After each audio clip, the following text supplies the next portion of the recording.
question is, can we make time in our daily lives for the contemplation of art? And if so, would these moments epitomize a frivolous pursuit, or are they a human necessity? This is the second of 3 episodes dedicated to feminism, art history, but ultimately to life. At a first glance, it might seem like art is becoming ridiculous, contradicting, straight up confusing, but nothing that is truly worth our attention frolics in the surface. Oh no. The stuff that is worthy of our meditations is deep, layered. It has its own pace, its own language. It takes time to recognize. Today, we'll take a much deeper dive into the waves of feminism and how they interacted with other movements of liberation. As we did in part 1, we have all the works we will discuss in a single link below. Just take a peek every time you hear this sound and enjoy the ride. This is my second chance to persuade you to consider that we need more brushes and less bullets, more chisels and less churches, more murals and less morals. Quasi-feministas, let's talk about inclusion and art.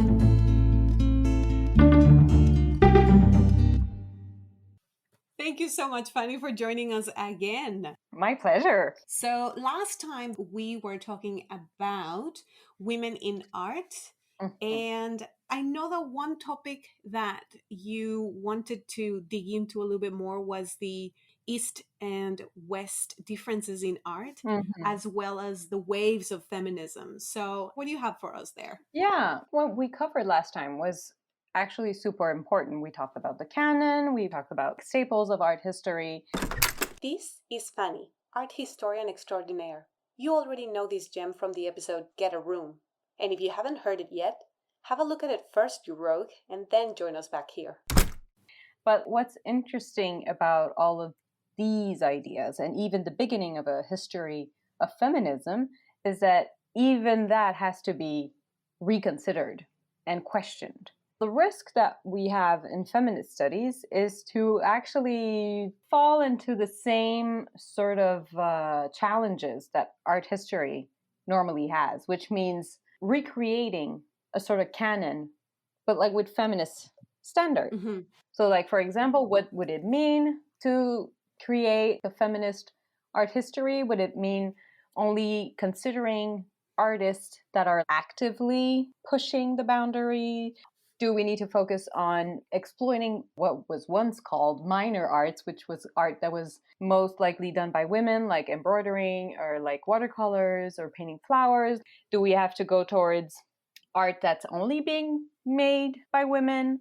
So there is this risk of recreating a canon, which would fall into the same category as the previous canon, which would be more a thing of discrimination than actual inclusion.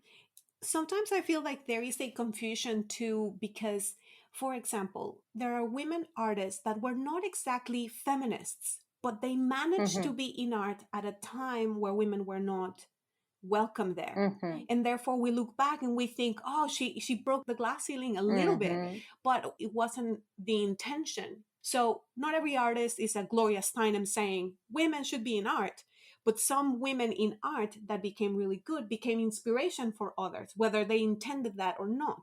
So yeah, I think that sometimes we confuse the history of women in art with the history of feminism, and we attribute intentions that might or might not have been there, even though they did have some repercussions or outcomes that were progressive. Yeah, and I think also this has a lot to do with not just when women were part of the narrative, but how they were included in the narrative. So like you said, there's this intention. So we need to differentiate maybe the conscious feminist approach by the artist versus somebody else. When we talked about it the previous time, where a lot of women artists were actively trying to fit into this mold of art history that was provided by men. Like, I mean, we can't use the term feminist and apply it to all categories of all time periods, because that would be inaccurate. It's sort of a recent phenomenon that's pretty much 20th century. Even though it started before, you can have examples before that, like Olympe de Gouges during the French Revolution and so on. But still, you have this notion that women were trying to fit the mold that was given them. Doesn't this ring a bell with politics too? Women had to fit the mold, the canon of a typical masculine leader, to even get a chance at power positions. More recently, that has been put into question, and leaders such as Jacinda Ardern, the Prime Minister of New Zealand, as well as others, are breaking the canon and finally deploying a different approach to leadership in the world stage. We talked about Artemisia Gentileschi. She was doing exactly what the Caravaggio was doing. She was trying to fit in. A lot of them did. We didn't escape them that they were women in a men's world, and so we can't really make them into a canon. We have to acknowledge the fact that they acted sort of as a token and were made into the exception that was sort of validating the rule. Oof. And then we need to move forward and not make them into a canon. The idea is to really deconstruct all of that and to have a discipline like feminist studies that is evolving and constantly adapting. Because we can see through all the waves of feminism just how important it is to always question things and reassess where we are and what progress was made and what progress still remains to be done. And so that was what really the first wave of feminism was about. Like, it was about giving women equal treatment. It was about bringing feminine disposition into the narrative. Yeah, it was very simple. It's like women are humans too and they're not property. Yeah. We are persons as well. Yeah. It's not a cause that has one word that can be surmised in one word. Like, it's not about, okay, we have the right to vote. Obviously, it can't stop there, but we need to have this first step in order to just discover what the next step is and how this situation still evolves. Mm-hmm. And for a lot of women today, still the word feminism is hard to accept. Yeah. For some artists as well, like some artists have a hard time with this notion that because they are a woman, they need to act as a representative of their gender, which is something we don't ask male artists. And this gets even more complicated once you add layers of race, culture, where you are asked to be all of these identities. Recently, I listened to this podcast, and the panel included two Black women, and one of them had a very interesting perspective. She said that she actually didn't go to the Black Lives Matter protests, and her reasoning was, look, I am a proud Black woman. I just don't have the time to explain to the world that Black lives matter. That's your job as a society. That's your job as a person. I don't have time for this. I am working with intersectionality here. I'm working with youth at risk. So I continue to do my work. And it's not that I don't believe in the protest, but I just myself, my ethics, I can't do it. I have more important things to do. I've moved on. In that moment, it felt like the audience sort of split. Like, some people thought, I get it. It's not your responsibility just because you're Black. And the other half felt between disappointed and how dare you? You're absolutely right. We sometimes can do that with women artists, as in, because you're a minority, then you're representing all of us. Yeah, representation matters. For sure, like, these questions and these issues are important. We still need people to act representative, to have their voices heard. This is still very, very relevant. But it's true that it becomes an added load for some people. And I think it's because we're in a phase where we still need that. But I hope that it's something we will get rid of and we won't need it anymore. I would compare this to exhibits that advertise that they show only women's art, or like an exhibit, for example, in Centre Pompidou in Paris. I was there like in 2010, I believe. They were opening the exhibit called Elle, so she, to showcase the place of women in history. So it was only contemporary works done by women. That's very cool. Awesome. it just sucks that we need that. I don't know if anybody saw the series Blown Away in Netflix. It's about glass making. Oh, Yeah, yes. right? Spoiler alert, I'm about to say who wins. So just at the very end, there is an incredibly competent Mm, glassmaker, a guy, and Deborah, I think it's Ceresco or Cheresco. She is a fantastic glassmaker in an environment that is so male driven. And I remember watching the end of it. She declared herself a feminist and she made a point with her final exhibition. I was watching that with Craig, with my husband. I remember him saying, "Oh man, you gotta give it to her." I asked him why. I mean, they were both extremely good, but very different.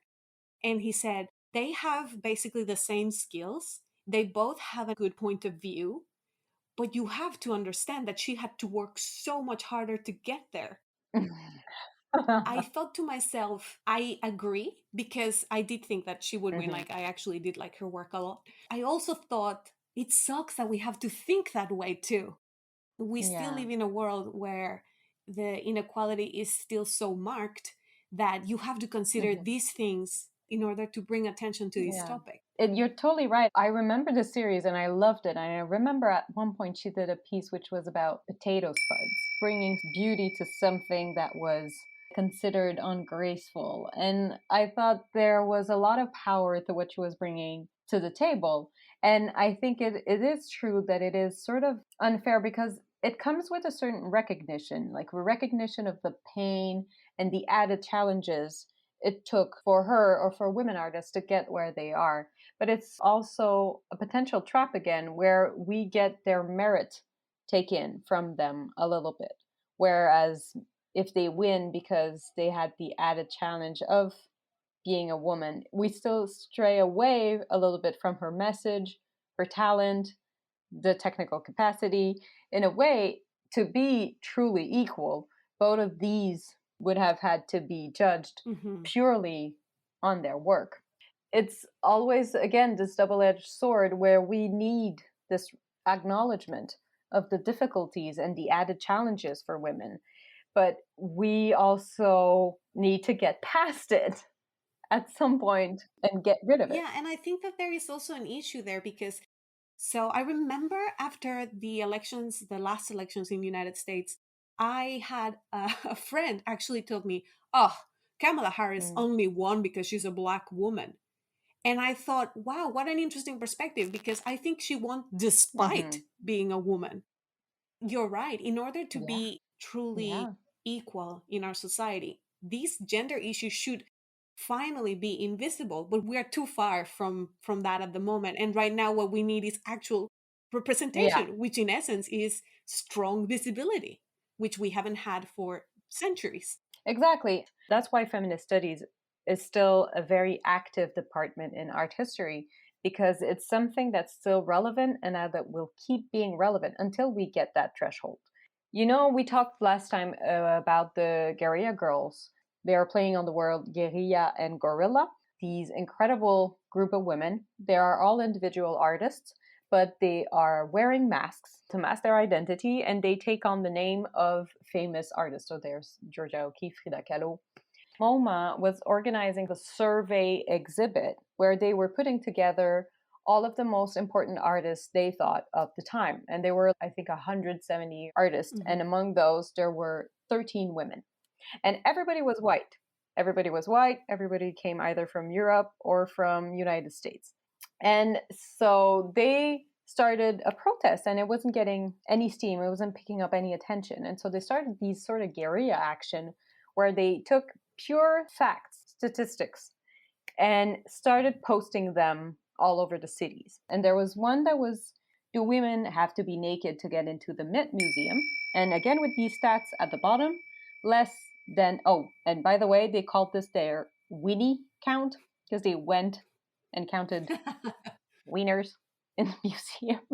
And so that's what they're called. That's what they called it. And they said less than 5% of the artists in the modern art sections are women, but 85% of the nudes are female. Hence this question, do women have to be naked to get into the museum? What's really interesting about the guerrilla girls and why I talk about them now in relation to the fact that we need to always keep this discussion active. They did that in the 80s, but they actually kept working on these and they republished numbers. And so, for example, the Weenie count, they actually republished.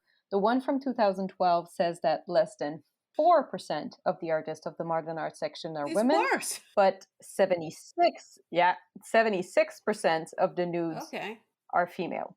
Yeah. And so we can't really call this an improvement.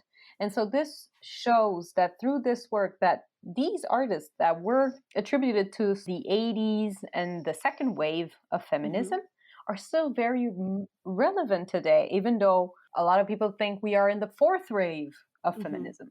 So it's really, really important to understand that even though there is progress to be made, we still haven't reached that threshold. And it's just healthy to keep looking at these things and to keep questioning the narrative, because the risk here is to fall into this trap of reproducing the classical art history model, which would be to create a narrative, which would imply a canon, which would imply sort of uniformity.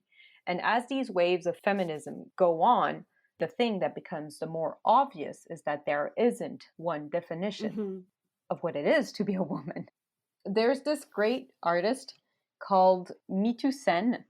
She's from India. She did this painting, I think it's a print now, and on it is written in big bold letters, "I can imagine myself as an artist, but can I swear?" Oh, of course. The C word is very problematic. You can absolutely swear in this podcast. Our audience can take it, yes.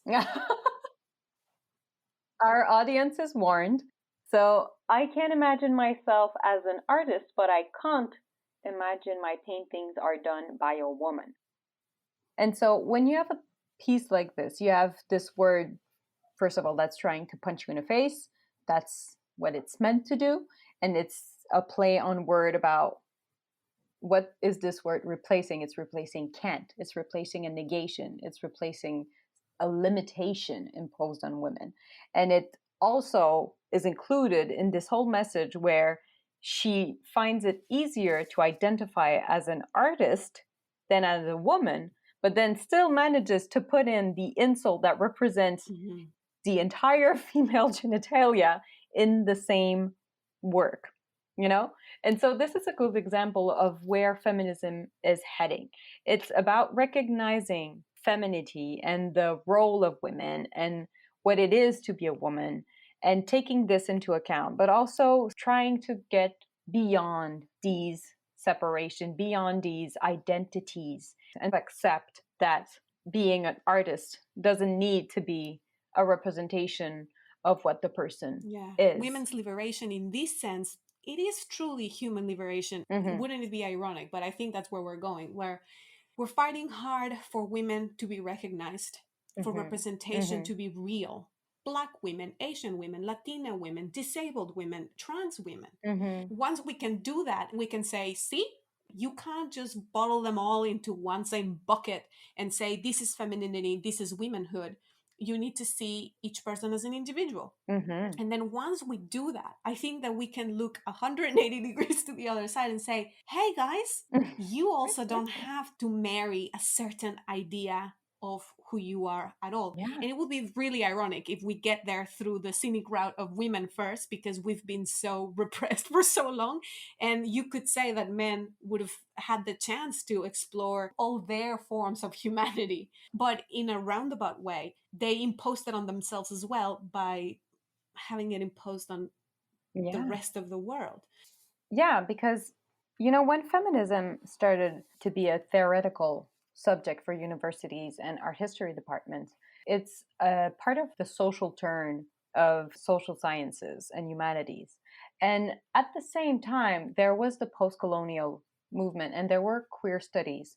And all of those are sort of, I would say, merging in what a lot of people are calling the fourth wave of feminism. All of these questions are valid. And what you were saying, you're entirely right. We're reaching that point where a reflection on women can no longer be just about, I can't vote, or I'm oppressed because you forced me to put makeup on, which was more of a thing of the past, you know. Now we go deeper into the situation and it's about gender. And so this gender separation, that's what queer studies focused on, and was a huge revelation because it was also sort of a consequence of feminism. And so it's a very, again, healthy process to just look into those things. Something as simple as, we associate the color pink with girls and the color blue with little boys. Which was not the case always. Yeah. Exactly. And it's actually pretty recent. Before that, pink was associated to men. And so it goes to see how art and visual culture also takes part into this gender categorization that we made and on which society is based. This makes me think of makeup. As a Latina, I grew up with certain expectations of how I should look. When I realized that not all of this was by choice, I found these pressures unfair and repressive. It has taken me years to be comfortable to go out with no makeup or to not dye my hair. However, I cannot deny that makeup artists do phenomenal creative work, that for some trans women, makeup is a tool to experiment and to feel closer to their identity. And also that men that want to use makeup, they might also feel the same kind of repression, but in the form of prohibition. Each story is valid, and that is why canons are obtuse and downright limiting. So the more we dig into these different possibilities, I think the more empathetic we can be and the more accepting of other people's experiences, which would be very desirable. Yeah. And I mean, the whole goal of this thing is to stray away from the canon. And so to get away from the hierarchy categorization and go towards maximum inclusion. But it's a very organic sort of process. The example of makeup is a very good one because in the 70s, when artists were fighting and they were trying to bring forth what was oppressing women or what was expected from them, makeup was a big part of that. Sonia Ivikovic, she made that piece, it's called Diary. On one side, you see an image from a magazine with a beautiful model, beautiful makeup and everything. On the other side, you see all of the product that was required from her to get rid of the makeup. When she did this in the 70s, it was a very powerful thing because makeup was not just a choice for women, it was an expectation. But back then, it was about breaking a barrier that after it's broken, of course we can circle back to. If makeup is a choice, if it's a means of expression, and it's a deliberate act of self-affirmation, then sure, makeup is great. Through these waves, you end up having these different discourses, and sometimes it's hard to find a common ground, especially now that we are taking into account what queer studies brought to the table, what post-colonial studies brought to the table, where we are trying to go beyond racial discrimination, beyond gender discrimination. Like we are trying to go forward, then some conflict arises in the midst of feminine discourse. And of course, when you look at everything that's been made in contemporary art, which we still have one name for this whole period that covers still the 70s and where we are now today, you'll find all sorts of contradictory art pieces made by women that seem to be advocating for actually very different position. And that's fine.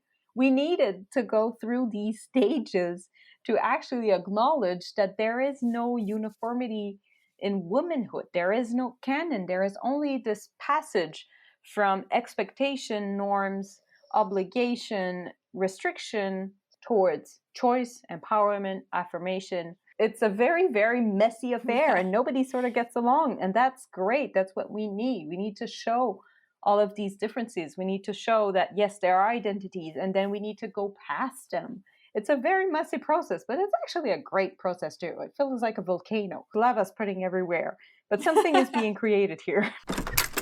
I like to think of this in terms of religion. Bear with me. Think of the three biggest monotheistic religions: Christianity, Judaism, and Islam. Essentially, they all worship the same God, but they disagree on some parts of their dogmas. So then you get Presbyterians, Pentecostals, Catholics, Orthodox, Hasidic Jews, Sunnis, Shias, Sufis, and so on. Well, the same happens with feminism. Essentially, we all strive for justice, but different branches have different approaches, perspectives, and priorities. And so you get liberal, socialist, radical, eco, cultural, and other types of feminists. One big caveat is that we do not need faith to arrive to the conclusion that justice is desirable for humanity. So in theory, we should all be able to agree in justice as an ultimate goal, whether we subscribe to a sacred book or not. Just putting it out there. It is very confronting though. Like it is very hard for people to get to that point because a lot of people feel like they're losing identity. Like it's all about identity in a way, what you consider yourself. I understand that it can be troubling if everybody's just throwing everything in the air and seeing where we're at and looking at what it could be. Like I can see it's disorienting. But there's also something that's very freeing in the process if we just are allowed to roll with it. That sounded so cheesy, but I still think it's true. I'm still an idealist at heart. What do you think if we move on a little bit into fourth wave and the latest part of this feminist cause? Mm-hmm. Well, the fourth wave is really, there's a lot of what we've already talked about that's included in this. The thing that's trying to be avoided here is to replace the narrative of the white male gaze by sort of the narrative of the white female gaze. It's about including all of the different facets that create that, and it's about getting into messy territories, like we already mentioned, like also religion, like culture, accepting that, sure, in the 70s, women fought for the right to not be a sexualized object. And now some women are fighting for the right to be a sexualized object. And so it's all about sort of navigating the messy waters we're in right now. And also questioning the image of women. Like self-portrait has always been important for women artists. It's always been, even way before contemporary art. Artemisia Gentileschi did a lot of self-portrait. Frida Kahlo, of course, did a lot of self-portrait. It's always been a way to include themselves in the narrative, to really showcase the fact that they are artists. Most of the time, they represent themselves in the midst of painting with the actual brush and the colors and everything, because it was a statement.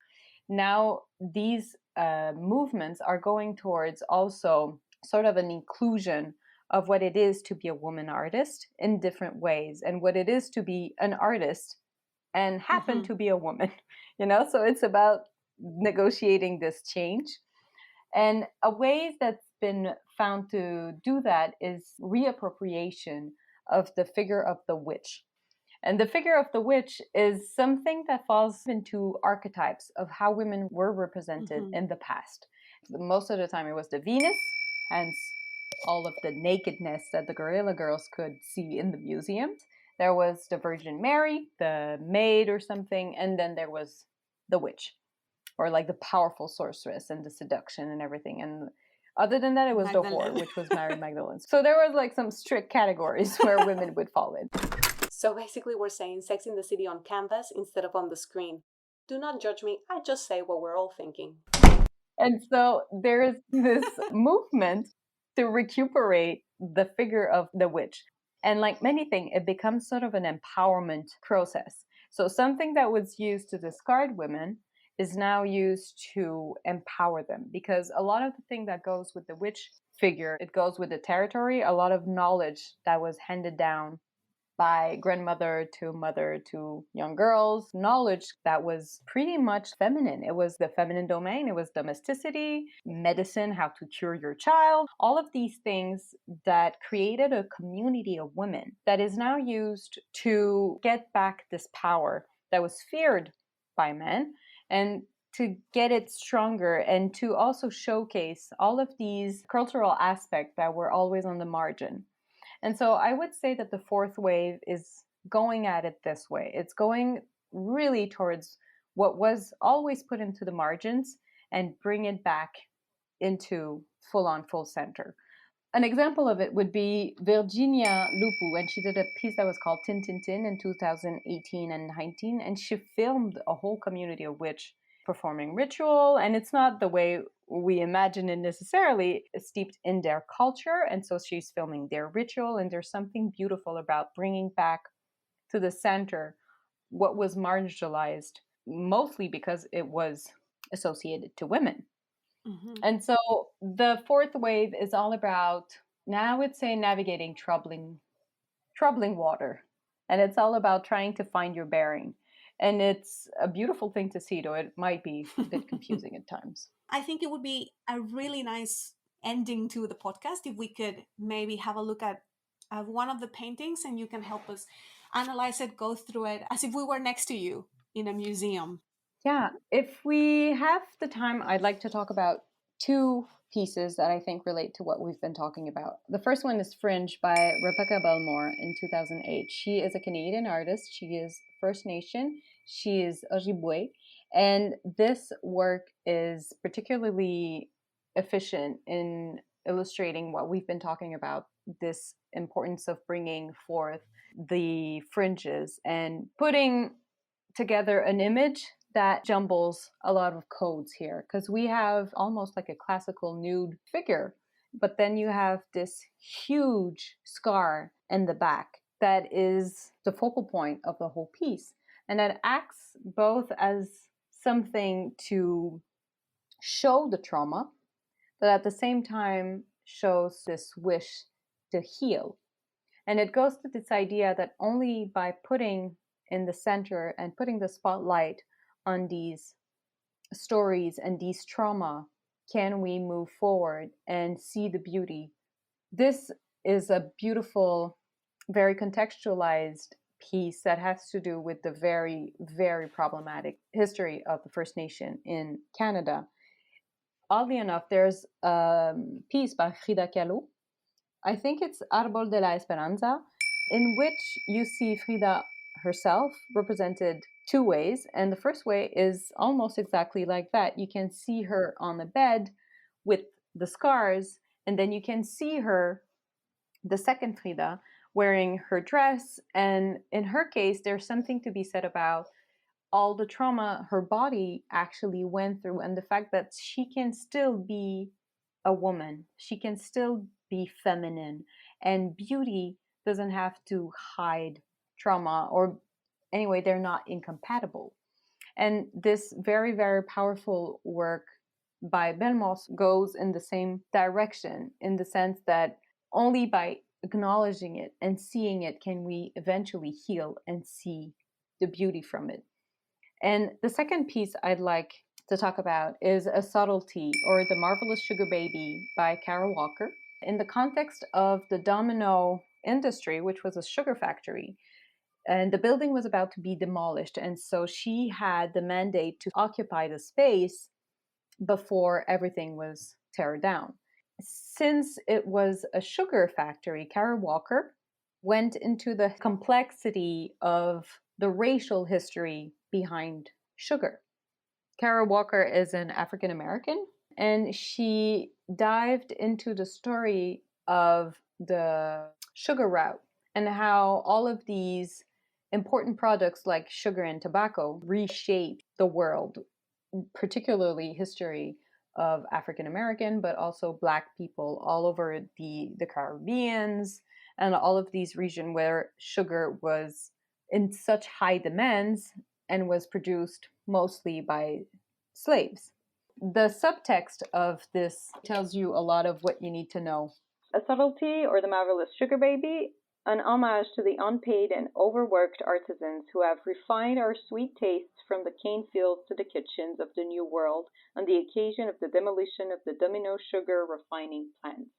By doing this piece, you have this enormous space filled by a sphinx-like figure of this African American woman, naked, and you can't see it in the picture, but all around her are these molasses kids. They're made literally of a sugar concoction, and so they are actually melting. They're carrying bananas in there. And as you visit the exhibit, well, when you could enjoy the piece, everything was melting and it was sort of evolving through time. And what I like about this piece is that when you get into this space, like I said the first time around, the most important thing about an artwork is always scale. what it does to you. And so what I like in this particular work is that even though she can appear to be in this sphinx-like position, it also looked like a dominated position. There's something about the sheer scale of her that you actually feel dominated by her. And you don't feel you have any sort of control over this massive figure that tells you in your face that's what history was like. For all of that, she is not weak. She is still towering feet over you. And she is covered in this, it's a styrofoam sculpture, but covered in sort of a sugar confection. And so all of these components that were filling this space, be it the Sphinx with this sugar concoction or the little children made in sort of molasses, everything was meant to disappear. Everything was meant to evolve. And there's this idea that history still lives with us, but can change shapes and can go into a different direction. This Sphinx figure did disappear, in fact, and will be replaced by other figures. And so these two works, I feel, relate well to what we've been saying about this idea of where feminism is headed, which is in these uncharted waters where we're trying to redefine categories, we're trying to question all forms and all manners of discrimination, like the Guerrilla Girls shows us. We're still in the midst of everything fighting for the fights that they were fighting in the 80s in terms of representation. And so there's a lot of very, very, very cool work happening right now. And if anybody could check it out and go into any sort of art galleries as soon as they have the chance with, COVID and everything, strongly encourage you to see what's happening right now, because all of it is really, truly exciting. I don't think I can do anything better to this ending, so I just want to say thank you so much, Fanny. That was really beautiful. I really appreciate your time and your knowledge. This was a perfect way to end the podcast.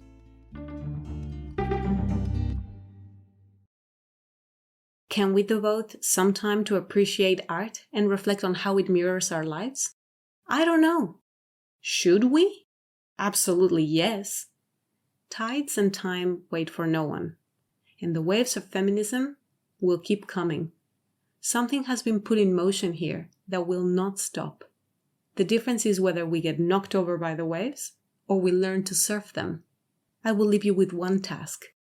Next time you defend something you believe to be an ideal, change the word ideal for canon and feel the weight of your position then. Maybe it is not brushes, chisels, and murals that we need today. Maybe it is fire. And as some of my sister fighters in Mexico might say, que arda todo. Let it all burn.